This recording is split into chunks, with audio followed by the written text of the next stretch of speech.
Hello everyone, good morning. এখন বাজে 11টা। আমি স্নান টান করে দেখো রেডি হয়ে নিয়েছি। এখন আমি পুজো দেবো। আজকে শ্রাবণ মাসের সেকেন্ড সোমবার। আমি এখানে দেখাতে চেয়েছি যে আমি মেহেন্দি করেছি আর চুড়িটা পরেছি সবুজ কালারের। জানি কোনো নিয়ম নেই চুড়ি পরা, তাও পরেছি। আজকেই লাস্ট পরেছি, এবারে আমি খুলে দিয়েছি, আর কোনোদিনও পরবো না।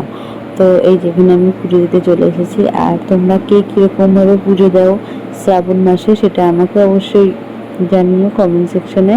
যাই হোক, আমি দেখো এরকমভাবে পঞ্চামৃত করে তারপরে মহাদেবকে স্নান করিয়েছি। তো ভিডিওটা ভালো লাগলে অবশ্যই লাইক কমেন্ট শেয়ার করবে। দেখো আমি টাইম পাচ্ছি না ভিডিও ছাড়ার, কিন্তু আমাকে তোমরা সবাই ভালোবাসা দিও।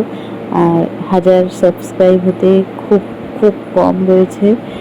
তো প্লিজ তোমরা এটাকে 1000 সাবস্ক্রাইব করে দাও। তো চলো, ভিডিওটা ভালো লাগলে অবশ্যই কমেন্ট করে কিন্তু জানাবে। দেখো আমি এখানে স্নান করাবো এখন। তো দেখতে থাকো, টাটা।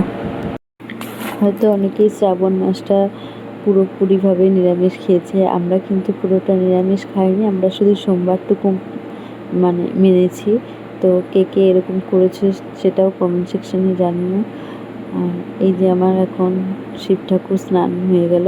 তো সবাই মিলে বলো হর হর মহাদেব, ভোলা বাবা পার করেগা। তো যাই হোক, ভগবান মহাদেব সবাইকে ভালো রাখুক, এটাই কামনা করি।